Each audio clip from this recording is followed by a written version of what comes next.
Margie.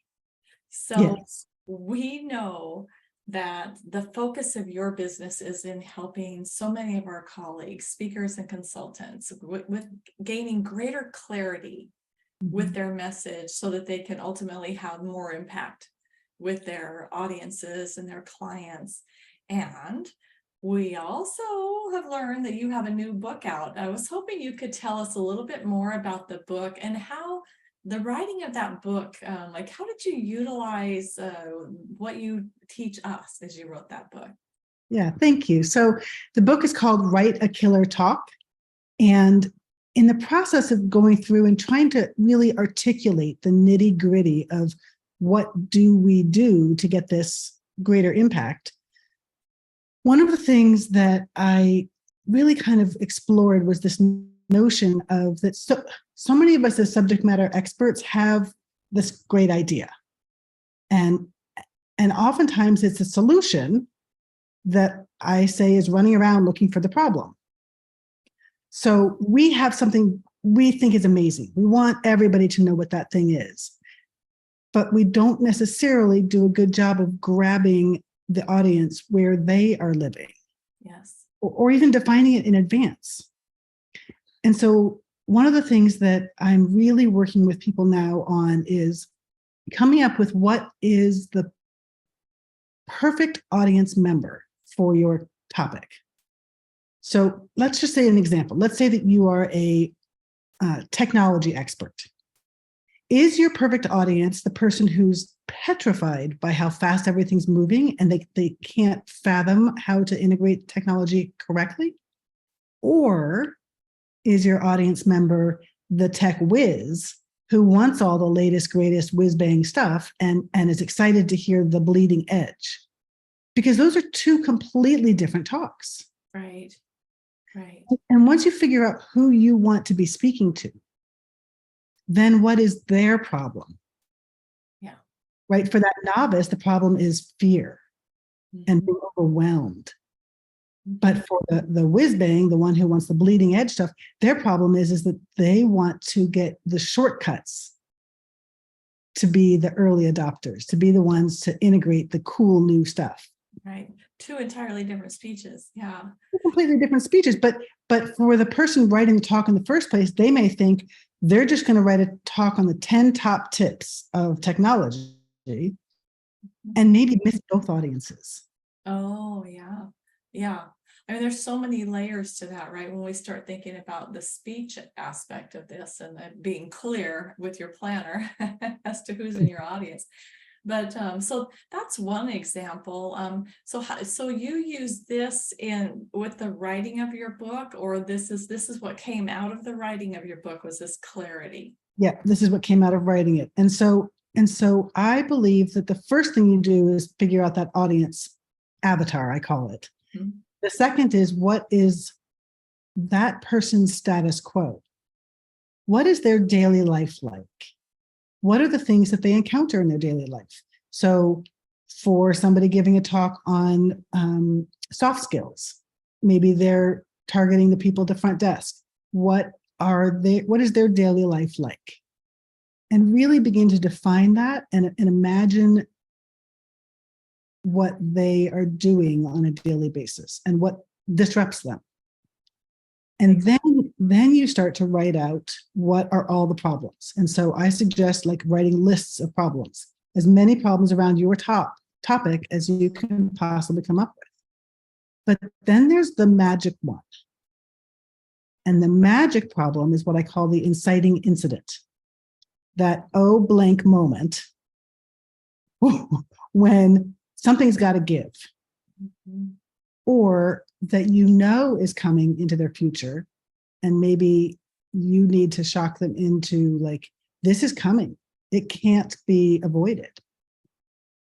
I think about people who teach compliance or OSHA or things where there's new laws coming, and we need to somehow shake them out of their existing days to realize this is coming and change has to happen now. But if you don't break down each one of those steps, when you start writing your talk, you're just vomiting all the things you know. Right. Right. So whether it's a Facebook Live video or a post somewhere or a blog article or a speech or a book, I mean, like the that's so I think sometimes we get caught up in our own heads around wanting to educate. You know, so it's constantly the education, and we miss the hook that pulls them in. As a marketer for many decades now, I'm struck by the similarities, which of course should not be really surprising because writing a book is such a great way to market, right? But the golden nugget here, I think, is the fact that you want to speak to that pain point, which I always refer to as the what keeps them up in bed at night when they're laying there and at night they can't go back to sleep. That's your inciting incident, I bet. Something's happened that has got them feeling some emotion. And what's so important, I'm hearing you say, is it's about keeping your finger on the pulse, understanding who your ideal fit is and what's happening in their world that you can solve, that you can help them with. I love that you suggest writing out a list of problems, pain points, challenges. That's something similar that we have done in the past, is like create a table where it's problem, solution. And, you know, so much goes back to the whole marketing aspect, but tell me then so when we get clear about the problems and we know our solutions and we know how to match them up, then what do we do with that information? It's a great question. So this whole book really is about focused brainstorming. You know, I've taught this group before how to do wide brainstorming, and I think that there's value in that. But then really you need to have your energies towards the prize. And the prize is clarity. And the prize is impact.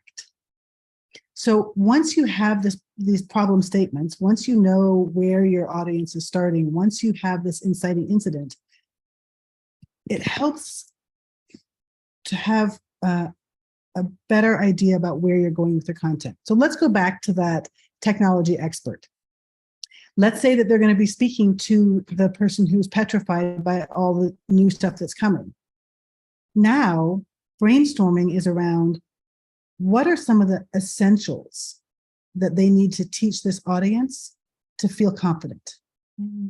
What are some of the shortcuts that they can help them with to say, you know, you don't need to do these 17 things. Really, all you need to do is these 3 things. So that your work as a speaker, as you're writing your talk, becomes so much clearer and so much more focused because you know where you're headed. If, on the other hand, you're speaking to that expert group, you're not spending time with the basics. You're not filling your talk with things where they're tuned out 5 minutes in. You're starting out saying, you guys are the bleeding edge, and I'm so excited to be here with you. So let's talk about next level stuff. So now when you're brainstorming, when you're writing that talk, you have focus. You know exactly what stuff you need to come up with in terms of that pathway. I call it the pathway to the solution, and that's the meat and potatoes of your talk. So how do we, to take us another step further for our listeners, how do we put this into action then? What do you suggest we do as our next step? Well, I think that if you're writing a new talk, you obviously always have to start with your big idea statement.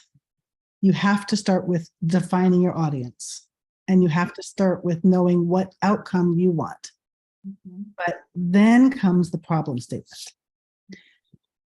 Once you've written out all of those things, it's like that becomes your playground. And in my book, I go into much more granular detail about the other things to brainstorm around. And what's super exciting, the brand new thing that I've created this go round is how you then put that information together. And I have 7 different structures based partly on some traditional book storylines, like the hero's journey and the rags to riches, where we can create our content using those tried and true frameworks, I call them. Yes. I think that more importantly than anything else, though, is until we know what we're doing, until we know what problem we're solving, until we know who we're speaking to, until we know whether our goal is to highlight some consulting business of ours or whether we're just there to educate, like we shouldn't be starting to do any of that stuff. We have to know where we're going first. And so for me, what this is a shortcut. I'm all about just getting straight to where we want to be. And that way, when we stand up and deliver, we have confidence that we've thought this through, that we've written the course objectives, that we've done all the things exactly in line with where we want to be. I love that. I think that it speaks to discipline, self-discipline as well, because often we'll just jump right in the middle. Yeah. And we're asked to speak and develop something new. And a big part of that probably is not knowing better, right? Not having had the education or the coach or someone to help guide the process. And we know we need to pull this together. And so we just start with, what do I need to tell them? Yes. I think so, like you say, having it's a shortcut because you understand the efficiency of it, and in the long run, it saves us so much time. This is super valuable. Thank you for sharing this. And I also, as you're talking about focusing on focused brainstorming, which is maybe an individual process, I'm reminded that you have this lovely retreat that would be more of a small group setting for like, I love to brainstorm with somebody else in the room, so it's really helpful. Tell us a little bit more before we go about your writers retreat. Yep. So it's a content creation writers retreat, and it's limited to 6 people. And the idea is it runs from Thursday afternoon through Sunday midday, and it will be walking you through each of the steps of this focused brainstorming and putting the talk together so that you'll have individual writing time. Nice. How much of us don't set aside the time or have the time to dedicate to, one of the most important things we do, which is standing up in front of other people. And then we'll have that group time, like you said, to feed off of each other and to get new ideas. I think there's such magic in having other people there and being able to test things out and see how it lands. I love that. And you do like an Airbnb or something, don't you? Yep. Airbnb. Private.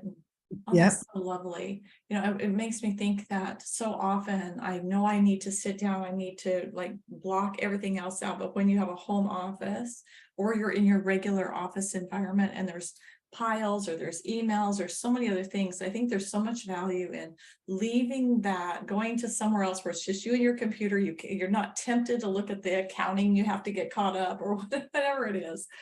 To be able to really dedicate the time, I think it's lovely. I want to share here, and we will also be sure that we share in the outro during our event the exact information for those upcoming retreats. Did you call it a retreat? What, writers retreat? I almost said summit, but that's what this is. I really do know what I'm doing, even though it doesn't sound like it. But the website is laserpointerpresentations.com, and to reach out to Margie, Margie, M-A-R-G-Y I love your name, by the way. It's just so unique. Margie, this is adorable. Margie at laserpointerpresentations.com to find out a little bit more about that. But before we go, Margie, I also want to highlight, I know that so many of our colleagues have been reaching back to me after this year's Weevolution to say, hey, I'm working with Margie, or Margie's coming here to work with me. And I just wanted to put that reminder out there, whether it's around content development, presentation skills, or the business of speaking. I just want to remind all of our participants that having someone as a coach with outside eyes on your processes and outside eyes on your business helps you get so much further, so much faster. And what's so interesting is that often as coaches, we don't work with coaches, but that's just kind of crazy. So just that reminder to reach out and get the one-on-one help in the long run just really helps people move so much faster. Yeah. So, but before we're done, is there anything that we haven't talked about that we should mention along this idea of clarity and greater clarity and impact? Well, I just wanted to say, we've talked all of this time about writing a new talk, but this is so true for our existing talks. When I spoke at Revolution, people said, oh my gosh, I'm going to go back to my talk and talk and think through whether I'm giving them too much information or not based on the learning destination. This tip is true for that too. You can go back to your existing talk. You can refocus yourself on who is my perfect audience. Where are they living? What is their status quo? What is their list of problems? And what's that inciting incident? And use it to peel some stuff out that doesn't belong and deepen the stuff that's really going to hit home. Yeah. I love that. I was just sitting here thinking, I want to go back to my I'll take us back and go back and hold it up against the mirror, right, to make sure that it makes sense. Vanessa, what's so funny is after I do some of this work and I create some of this stuff, I go back to my own talks and I test it out on my own talks and I'm like, darn it, this is good. I need to fix my own talks. Isn't that the truth though? I mean, we're always tweaking, and getting better versions, and want to encourage everyone that way as well. Margie, thank you so much for sharing with us today. Thank you for having me. Yeah. I really appreciate you. Yeah, absolutely. Thank you. And I want to just say one more thing before we cut the recording, that check out Margie's. She has multiple programs in our DSI curriculum, and definitely the writer content creation writers retreat. Yes. All right. Thank you so much. Thank you.